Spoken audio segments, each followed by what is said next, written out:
Hi dear friends, good morning to all. Myself Bhusab Sononi, Assistant Professor Department of Chemistry, Gokhale Education Society's Arts, Commerce and Science College, Jawar, District Palghar. Dear friends, in the previous part of this lecture series, we talk about concept like Q value of nuclear reaction, how we can define the Q value of nuclear reaction that we discussed in the previous lecture, because the Q value of nuclear reaction is the energy liberated or energy absorbed in the nuclear reaction. We also talk about the various significance of this nuclear reaction, because from the value of nuclear reaction we are able to predict, we are able to define whether the energy is liberated or the energy is absorbed in the nuclear reaction. And from the Q value of nuclear reaction we are able to calculate the minimum amount of energy required or necessary to bring about nuclear reaction, particularly in endogenous reaction, and that energy is called as the threshold energy. So how we can calculate the threshold energy from the Q value of nuclear reaction, that we discussed in the previous part. We also discussed some numerical based upon the Q value and threshold energy of nuclear reaction, and we tried to solve some numericals. Dear friends, based upon the same, that is Q value of nuclear reaction, today in this part of the lecture series we are going to discuss about the fission of the nucleus. How we can convert one heavy nucleus into one or more than two lighter nuclei. This is the part of this lecture that we are going to discuss here. Dear friends, in order to discuss the nuclear fission, first we will discuss the observation made by two scientists in the year of 1938, Otto Hahn and F. Strassmann. Actually, they found that when uranium is bombarded with some neutrons, then this uranium breaks up into two lighter nuclei of approximately equal size. I will show you. So the conversion of this uranium heavy nucleus into two lighter nuclei of approximately equal size is simply called as the nuclear fission, because whenever this uranium is bombarded with some neutron, then here this uranium element get converted into two lighter nuclei. Definitely the mass of this, or the size of these two lighter nuclei, will be approximately same, and this process can be called as nuclear fission.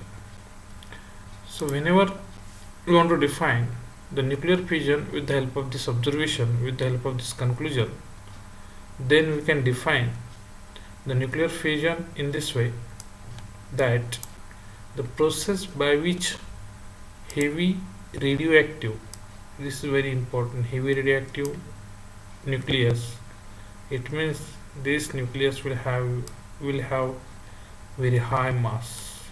So the process by which heavy radioactive nucleus bombarded with the slow moving particles, means neutrons, then this heavy radioactive nucleus breaks up into two lighter nuclei of approximately equal size, along with the emission of two or more fast moving neutrons and a very large amount of energy. It means that for the breaking of this heavy radioactive nucleus, it is bombarded with slow moving neutrons. It means that the slow moving neutrons are necessary to break heavy radioactive nucleus into two lighter nuclei of approximately equal size. But whenever this heavy radioactive nucleus will break into two lighter nuclei of approximately equal size. With the formation of these two lighter nuclei, there is an emission of two or more neutron. These are fast moving neutron. It means that the slow moving neutrons are responsible for the breaking, means fusion of the nucleus. And with the formation of these two lighter nuclei, again there is a formation of fast moving neutron. And with the formation of this lighter nuclei and the fast moving neutron, this fusion of nucleus or the breaking of this nucleus, here a heavy radioactive nucleus, is responsible to produce a very large or the tremendous amount of energy, and this whole process is called as the nuclear fission. I will be able to show you how I can show you this nuclear fusion with the help of one diagram here. I will try to elaborate this. What happens actually in this case, if you will see this diagram, then you will find that suppose this is the uranium heavy radioactive nucleus, then this uranium heavy radioactive nucleus is bombarded. It is bombarded with the slow moving neutron. This is uranium 235. It's very important that this uranium 235 is responsible to produce a large amount of energy. Whenever it is bombarded by fast slow moving neutron, it will break up into two lighter nuclei with the emission of two or more than two fast moving neutron. So that's why this uranium 235 is heavy nucleus. It is bombarded with slow moving neutron, and therefore it breaks up into two lighter nuclei. What are these two lighter nuclei? One is the barium 139 and another one is the krypton 95. With the formation of these two lighter nuclei, which are having approximately same size, 139 95, not exactly but approximately same size, with the formation of these two lighter nuclei from this uranium 235, as it is bombarded by slow moving neutron, with the formation of these two lighter nuclei, there is a emission of again neutron. There is emission of again more than one or more than two neutron. These are the fast moving neutron. So please try to understand, these are the fast, and the whatever neutrons are used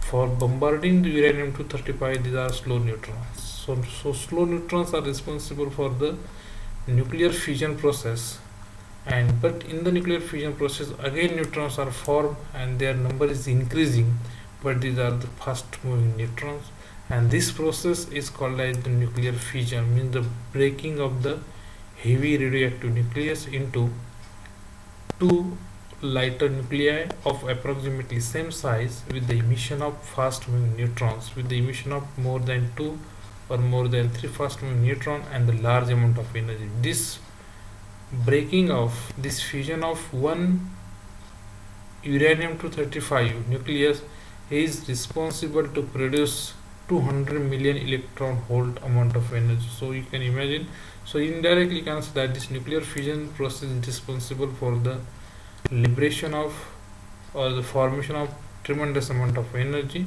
and heavy radioactive nucleus will be converted into two or more than two lighter nuclei with the emission of fast moving neutrons and the large amount of energy. So here again, the whatever fast moving neutrons which are liberated in the nuclear fission, these fast moving neutrons, whenever converted into slow neutrons by decreasing their speed, by decreasing their velocity, if these fast moving neutrons are converted into slow neutrons, then these slow neutrons are responsible for the fission of other heavy nuclei, and that's why as the number of neutrons in the nuclear fission goes on increasing, and if these are slowed down, then these nuclei or the slow nuclei which are liberated in the nuclear fission again responsible for the fission of other heavy nucleus. or the other heavy nuclei, and that leads to chain reaction. That's why it's very difficult to stop the nuclear fission once it's started.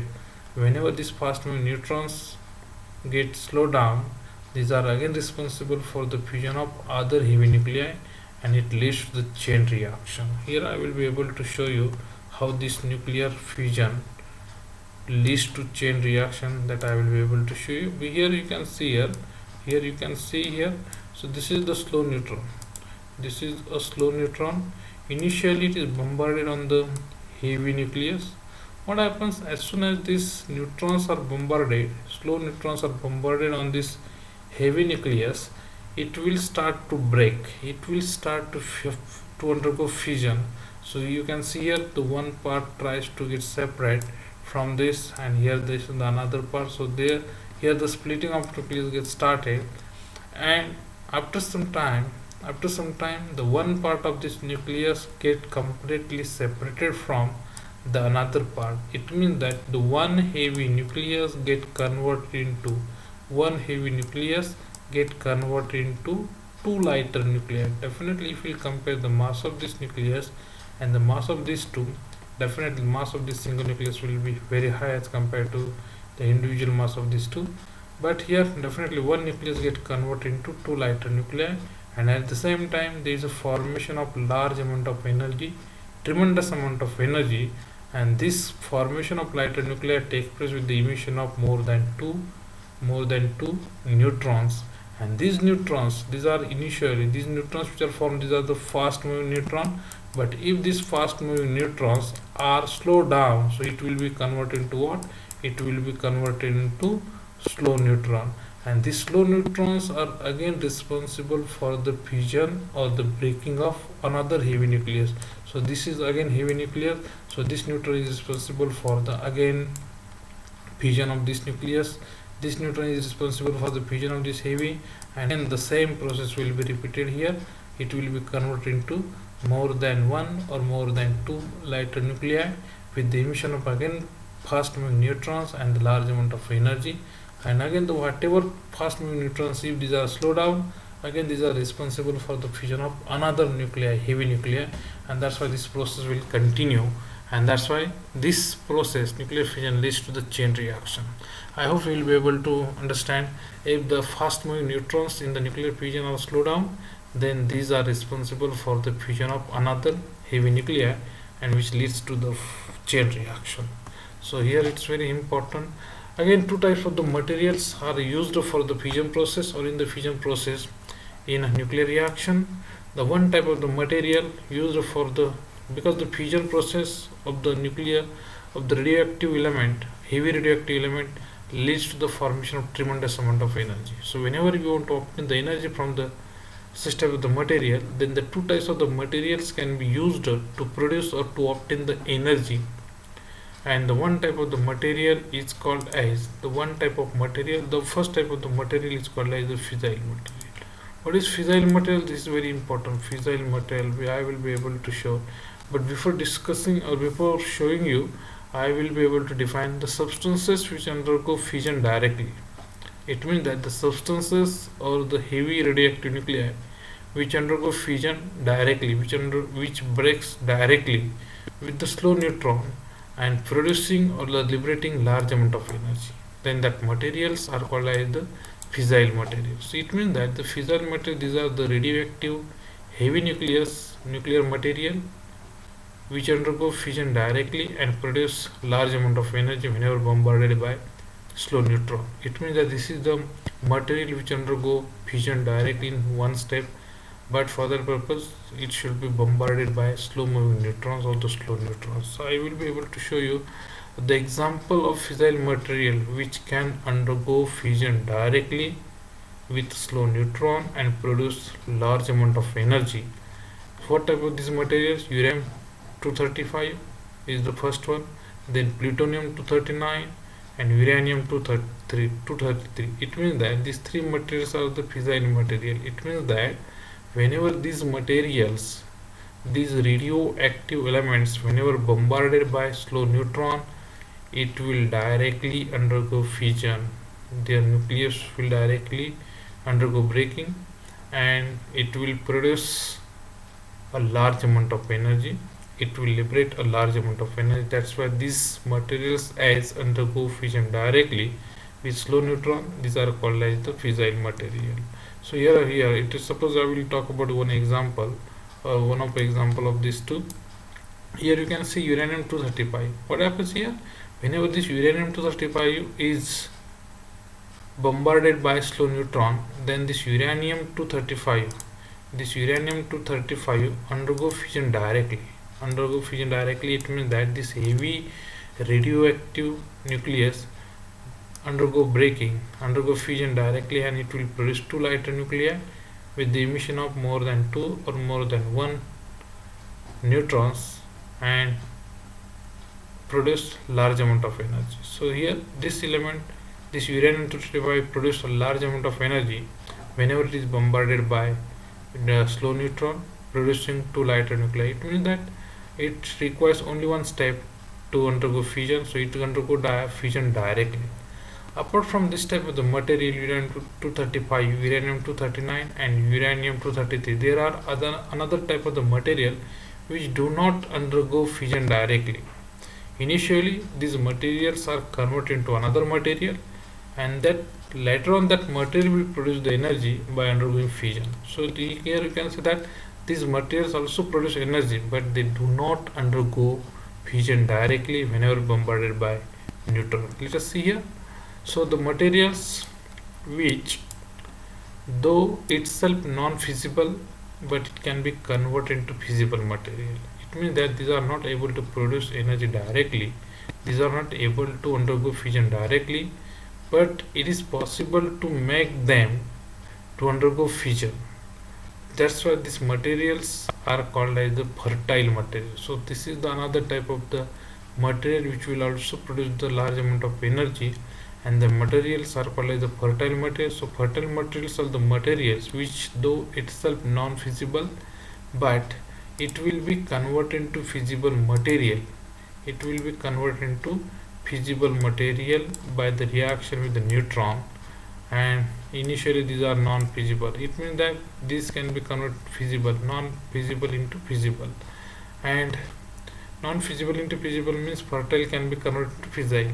And the example of fertile material which can be converted into feasible material, one is the uranium 238 and another one is the thorium 232. So these are the materials. Here I will be able to show you how we can explain the fertile material.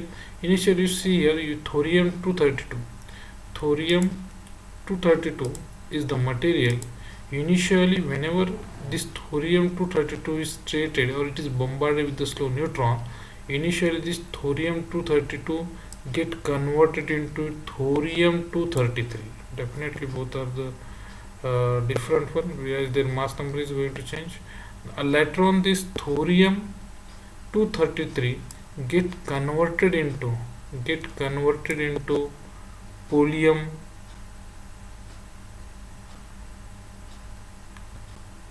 palladium 233 with the emission of these beta particles, and later on this palladium get converted into what? Later on this get converted into uranium 233 with the emission of again beta particles. And whenever this uranium is treated with the again slow neutron, it will produce what? It will produce energy. It will produce energy by undergoing fission.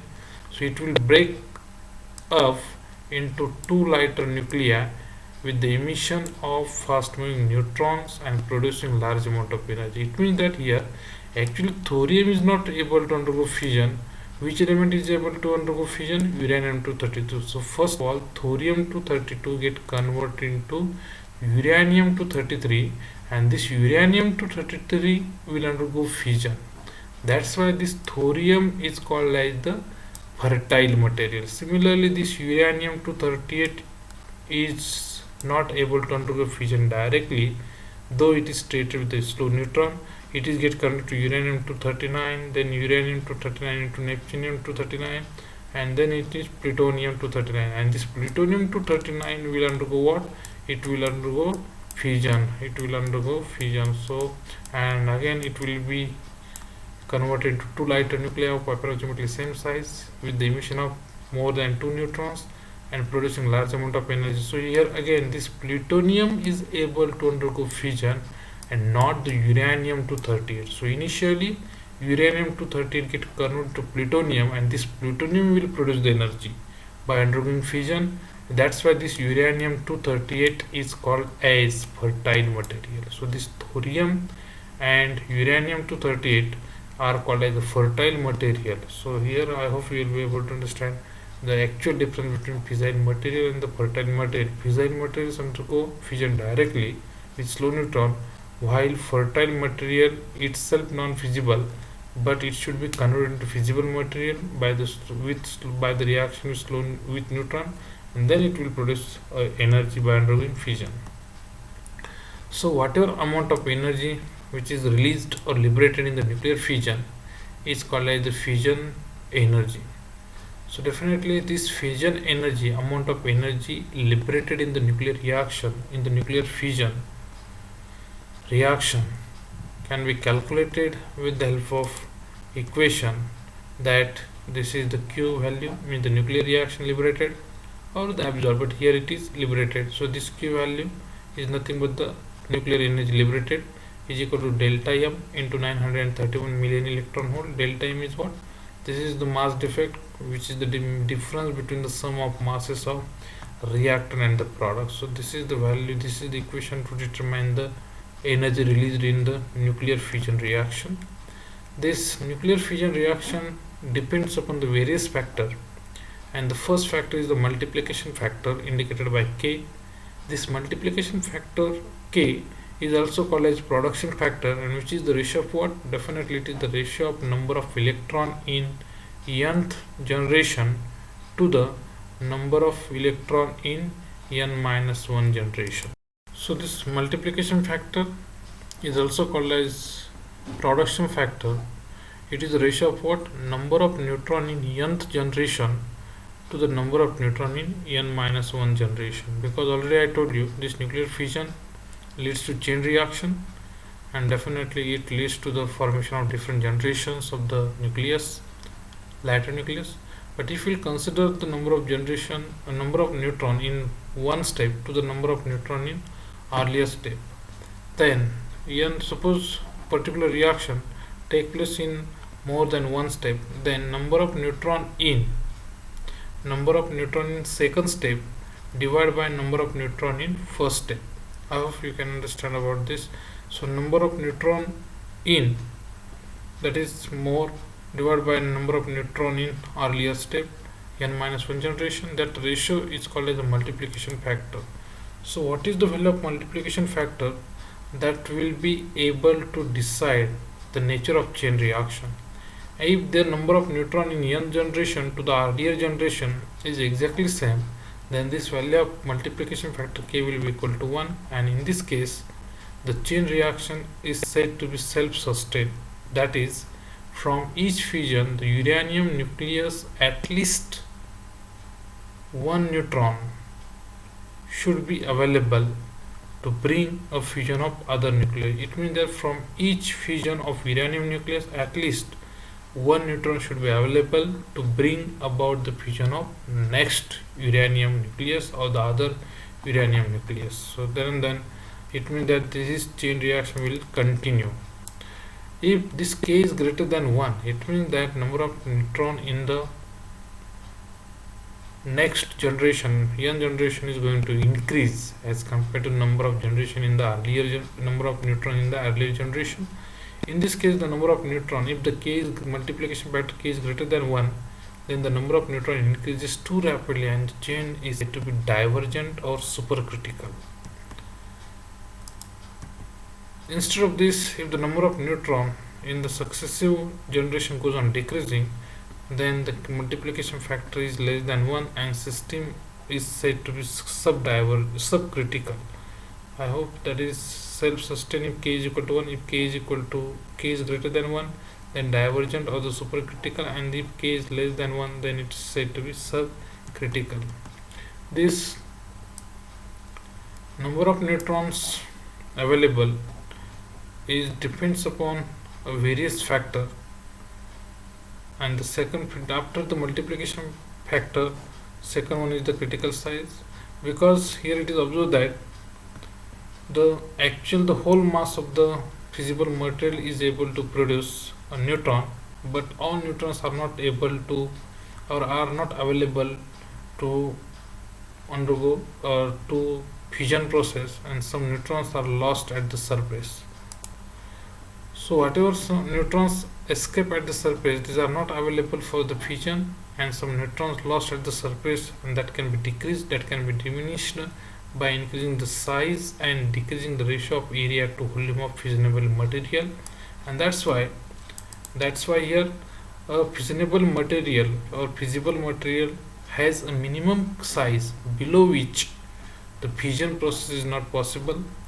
A fusion which the fusion chain is not fusion process or the fusion chain cannot be sustained, so it requires the minimum size, then and then the fusion process is possible, and that size is called as the critical size. This critical size or the mass of fissionable material depends upon the various factors, and first is the nature of fissionable material, second is the relative abundance of that material or fissionable isotope, second is the presence, nature and the amount of some moderator in this process, and another one is the shape and arrangement of that material is also very important, and the last one is the presence of substances which are responsible to absorb the neutrons. And it is observed that one example for critical size of fissionable material, for 90% of uranium the critical mass is about 1 kilogram. It means that this will be the minimum mass after which the fusion process is possible, otherwise the fusion is not possible, and this critical mass for 90% of uranium is 1 kilogram. So I hope, dear friends, in this part of the lecture, in this part of the video, you got an idea about the nuclear fission, how we can obtain the energy from the nuclear fission, how we can convert heavy radioactive nucleus into two lighter nuclei with the emission of more than 2 neutrons and the large amount of energy, and this is called as the nuclear fission. And definitely here it is possible to obtain the energy from the nuclear fission. So dear friends, how we can obtain the energy from the nuclear fission, that we will discuss in the next part. For that purpose some devices are used called as the nuclear reactor, in which the nuclear fission is carried out in controlled manner, and that devices are called as the nuclear reactor. So thank you. In the next lecture we will discuss about the nuclear reactor. Thank you.